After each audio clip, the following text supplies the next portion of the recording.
আমাকে জাহান্নামে নেওয়ার জন্য। এই নফসে আম্মারাকে পরিত্যাগ করে আমাকে গ্রহণ করতে হবে নফসে মুতমাইন্না।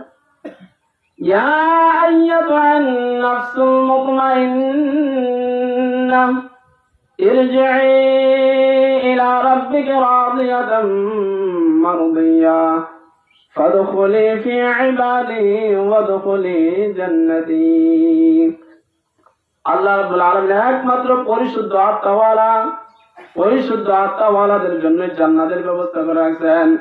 যাদের দিলের ভিতরে কলুষিত থাকবে, যাদের দিলের ভিতরে এরকম গুনার ময়লা থাকবে, যাদের দিলের ভিতরে এরকম শিরক থাকবে, বেদাত থাকবে, কুসংস্কার থাকবে, এমন দিলকে আল্লাহ রাব্বুল আলামিন জান্নাতে দিবে না।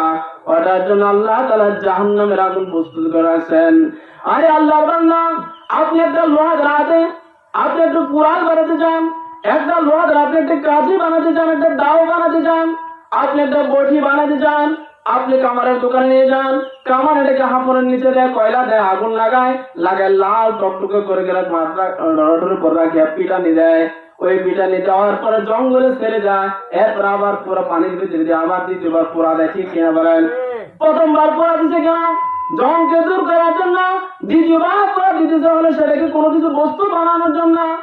কেন দিচ্ছেন? এটা ময়লা ভরে গেছে, জং ধরে গেছে। তোদের আল্লাহর বান্দা আমাকে আপনাকে একটা কলব দিচ্ছেন, অন্তর দিচ্ছেন। এই অন্তরটা কেউ যদি গুনাহ করিয়া, নামাজ ছাড়িয়া, চুরি করিয়া, ডাকাতি করে, জুলুম করিয়া, নির্যাতন করিয়া, মানুষের সম্পদকে লুণ্ঠন করিয়া, কলব থেকে যদি কলুষিত করিয়া, কালো বানাইয়া যদি অন্ধকার কবরে যায়, আমার আল্লাহ তাআলা একটা আগুনের ব্যবস্থা করে গেছেন, তার নাম হলো জাহান্নাম।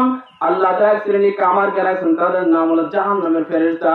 ওই জাহান্নাম ফেরেশতা জাহান্নামী থেকে ধরবে, ধরে জাহান্নামের আগুনের ভিতরে পুরায়া হাতুড়ি দ্বারা পিটায়া জংকে ছাড়ায়া যদি কিঞ্চিত ঈমান থেকে শেষ পর্যন্ত আল্লাহ তাকে জান্নাত দান করবেন। প্রত্যেকটা বিষয়ে মাকসাদ আর উদ্দেশ্য আছে। আমার জিন্দেগিকে চালানোর জন্য একটা রাস্তা অবলম্বন করতে হবে। সম্মানিত মুসল্লিয়ানে কেরাম, নির্দিষ্ট টাইম কিন্তু পার হয়ে গেছে।